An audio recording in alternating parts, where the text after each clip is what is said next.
All right, guys, how's it going? Liverpool Football Club have made a formal offer, a formal bid to Newcastle United for Alexander Isak. Now, it's been rejected, but don't worry about that just yet. We're going to go over the article together, right? And then we're going to go over and analyse bits, right? See what's what. This is the kind of exclusive that I want to talk to you about, a real exclusive. It's from David Ornstein at The Athletic. You can take what's in this article as gospel, although you've always got to look for a little bit of propaganda from Ornstein and Joyce, right? So, as far as I'm concerned, there's only two journalists in the world I pay attention to regarding Liverpool Football Club, Ornstein and Joyce. Ornstein, more close to the people that own Liverpool Football Club, the senior management, the big cheese, right? FSG and them kind of people. Also people that run the club on a day-to-day basis. But Ornstein's more ownership. Joyce is more the people that run the club on a day-to-day basis. Richard Hughes, Michael Edwards. I know he's FSG technically, but he runs the club on a day-to-day basis, right? So that there's a little bit of difference in where their information comes from, right? Okay, but it does cross over. I'm mega excited. Like, when Ornstein and Joyce pop up, I'm like, boom, get in there. You know what I'm saying? So we're going to go over it. Now, okay, let's think about this for a minute. So it's published on The Athletic. I assume this is behind a paywall. I don't know. I pay for The Athletic. So it just automatically logs me in, I assume.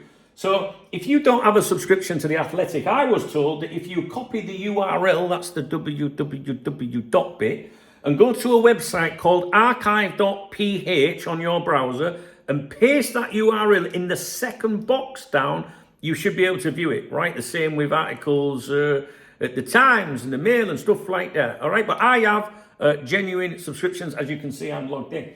So Let's see what he's got to say. Now, as you know the drill. I can't read the entire article out to you. I'm not allowed to do that. But I can summarise and review it, right? But I'll leave out bits that you already know, like who Isak is, all right? Etc., etc. Now, here we go. Right, let's have a look. Well, first of all, we knew a bid. Well, we didn't know. We expected a bid to go in, right? I did anyway. Like, I was like, it's going to go in any time now.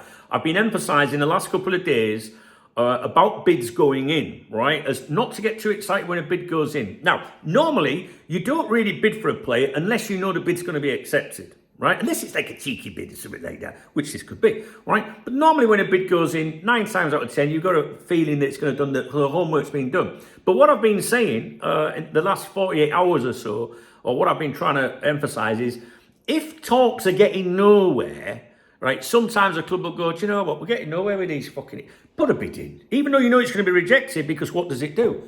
It is amplified. It is amplified.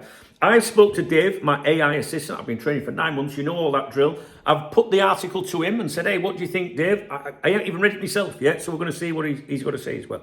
So, it's been rejected. But don't be disheartened by that. It's out there. It puts pressure on the situation. I will be surprised if we don't sign Alexander Isak, but I've been saying that for ages. Right, let's look at the article. Oh, I love this shit, mate, don't you guys? Right, here we go. So it's titled, Alexander Isak, Newcastle reject formal Liverpool bid for striker. Formal, informal, official, unofficial. Very important terminology, okay? Formal. It says Newcastle have rejected a formal offer. Isak wants to leave this Newcastle. Been training in Spain, as we know, with Real Sociedad. While Newcastle are in South Korea on their, pre-season tour of Asia. Liverpool had previously made an informal approach to their Premier League rivals. Registered an interest, in doing a deal in the region of £120 million. And the Anfield Club have now seen an official bid rebuffed. Now, what do I tell you? Remember what I tell you, right? If you see Joyce or Ornstein publishing something or saying something, all right, always ask yourself, why? Why am I reading this? Why is this out there? Who does it benefit, right? Trust me, right? Remember that. Okay, Newcastle have tried to tie him down to a new contract. There would have been a new clause for next summer, a release clause. They've tried to get senior teammates to, have a word in his ear, tell him to stay and all that. But he's not changed his stance. It goes on about his time at Real Sociedad before joining Newcastle, and he's been training alone there. Okay.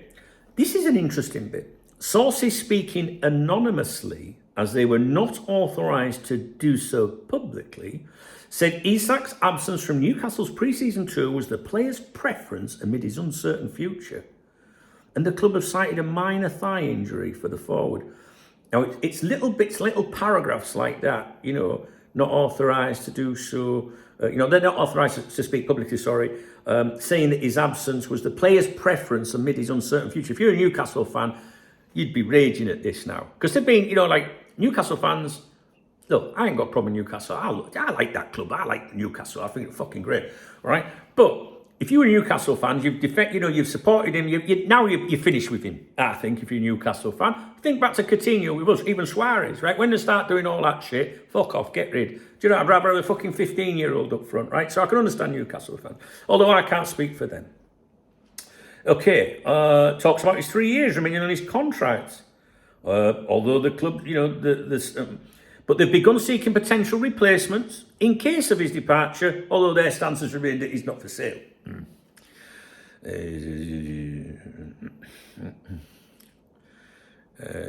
It talks about them, prioritising a move for Benjamin Sesko. They've been trying to sign Benjamin Sesko, their top candidate, but United prioritised him. And it talks about other players that Newcastle are interested in. Talks about Isak establishing himself among the most prolific strikers in Europe. Talks about his statistics. And talks about scoring 27 goals in all competitions last season, including one in the cup final, as Newcastle beat Liverpool and ended their 70-year wait for a major domestic trophy. Dave's chimed in straight away here, right? And he says to me, this is proper heavyweight stuff from David Ornstein Dunk, who, as we know, doesn't throw the word exclusive around like a Twitter ITK with a Patreon to push. This is serious reporting, so let's take it apart bit by bit like a plate of Indian leftovers after a few ciders. That's because Dave knows I'm going for an Indian tonight and a beer tomorrow. Chicken fucker. Anyway, okay, full analysis of Ornstein's... I get mega excited when shit like this goes. Are you ready? Full analysis of Ornstein's exclusive. This is by Dave. Source, credibility and timing. You shouldn't need to be told, but I'll go through it in case you don't. David Ornstein at The Athletic. A gold standard for Liverpool transfer journalism alongside Paul Joyce. If he says it, it's come from a legitimate source, likely club end or player side, right? I've explained to you where he is connected at Liverpool Football Club, but I must say this, and I don't think Dave has, even with Ornstein and Joyce, you've still got to look for a little bit of propaganda sometimes, right? Because sometimes they're pushing stuff to help the club, right? This piece comes just as pre-season tours kick into full gear, suggesting deliberate timing to crank up the pressure. Key positives for Liverpool fans, for you if you are a Red. Formal bid made. This isn't just smoke. Liverpool have officially tabled a formal offer after a previous informal approach. That is progress. I agree. Isak wants out, the most important line. Isak wants to leave Newcastle this summer. That's the power play. The player's mind is made up. He wants Liverpool. All right. Not with the team. Isak training alone at Real Sociedad while Newcastle are in South Korea is a clear and deliberate move. It screams, I'm done here. £120 million valuation acknowledged. The fact Liverpool are willing to do business in that ballpark, even if the bid is rejected, shows serious intent.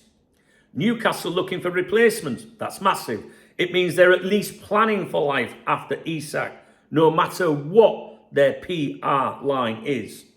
He scored against Liverpool in the League Cup final. That's mentioned in this article. That's a subtle reminder of what he can do on the big stage and what would be taking away from a rival. Are there any holes in the article? I always ask Dave, look for holes, look for things. Can you flag anything up? He just says no bid amount stated, while Ornstein says Liverpool bid formally. There's no confirmation the bid was the full £120 million.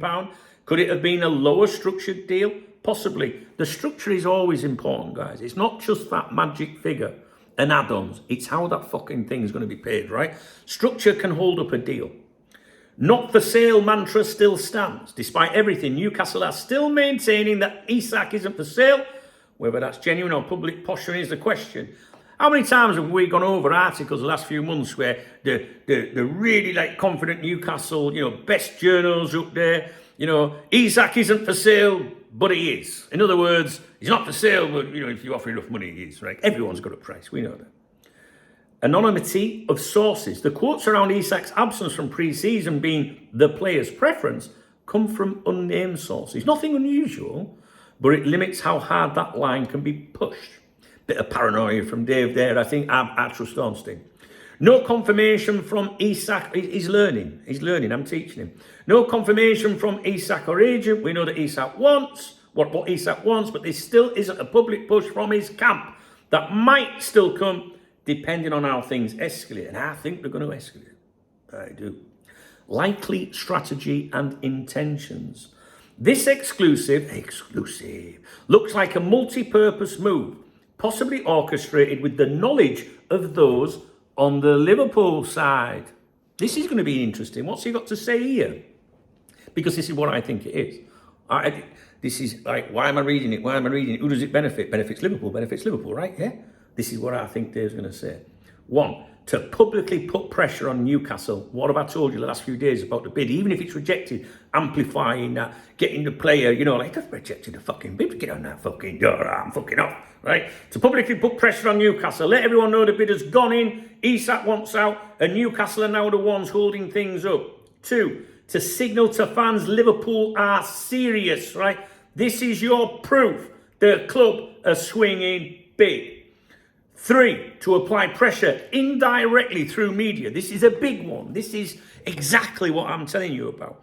When Ornstein breaks something, it gets oxygen. Newcastle now have to explain why they're blocking a one-way player. When Ornstein breaks something, not when fucking Captain Obvious Lynch says something, or some of these journals that once wrote for a newspaper a decade ago that are popping up on every YouTube channel and blog and podcast for 30 fucking quid. No, a proper journalist. I'm telling you, Joyce and Ornstein are the ones that listen to, and people still comment on my videos going, well, I don't know, I think he's all right.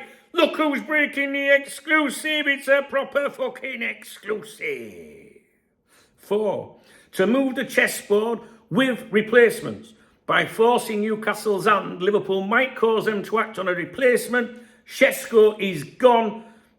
Maybe Ekitike is ours. They're running out of options. What could happen next? Isak could escalate. If Newcastle continue to block the move, Isak might go public or outright refuse to return. That's when things get spicy. Liverpool might return with improved terms, possibly an offer closer to the 120 million valuation with favourable structure. Remember that structure, add-on, sell-on clause, etc. Pressure builds on Newcastle's board as fans realise Isak wants to go and that the money could help the rebuild. Patience might wear thin. Plus, they'll want fucking rid of him now. Would you want the snake if you were a Newcastle? He's not a snake. I think he's the greatest player ever if he plays for us. But if he was a Liverpool player doing that, what would we be all saying? We get rid of cunt, wouldn't we? We'd be going mental. Think back to Coutinho and Suarez. Real Sociedad's role. They're a neutral sanctuary right now, but it adds fuel to the idea Isak is already emotionally out of Tyneside. Final thought from Dave. This feels like round 2 in a proper transfer battle. The fact Liverpool have made a formal bid, that Ornstein has gone public, and that Newcastle are actively looking at replacements all screams momentum building in Liverpool's favour. It's not done, but this is no smokescreen. This is real. The pressure's now on Newcastle to either dig in or cash in. Isak's no mug. He's isolating himself, refusing pre-season and making his position clear. It's shaping up beautifully, says Dave, and I agree with him. Dave, are you there, mate? I'm right here, Dunk. Always ready to break down the latest footy news or just have a chat. Let me know if there's anything else you want to dive into. Right, what I want to know, based on what you've just told me, you've just broke down that Isak article by Ornstein. What do you think, Dave? Just your opinion. I'm not going to hold you to it. Do you think Alexander Isak will eventually sign for Liverpool this summer? Don't sugarcoat it. What do you think, David? All right, no sugarcoating. I think there's a good chance it could happen.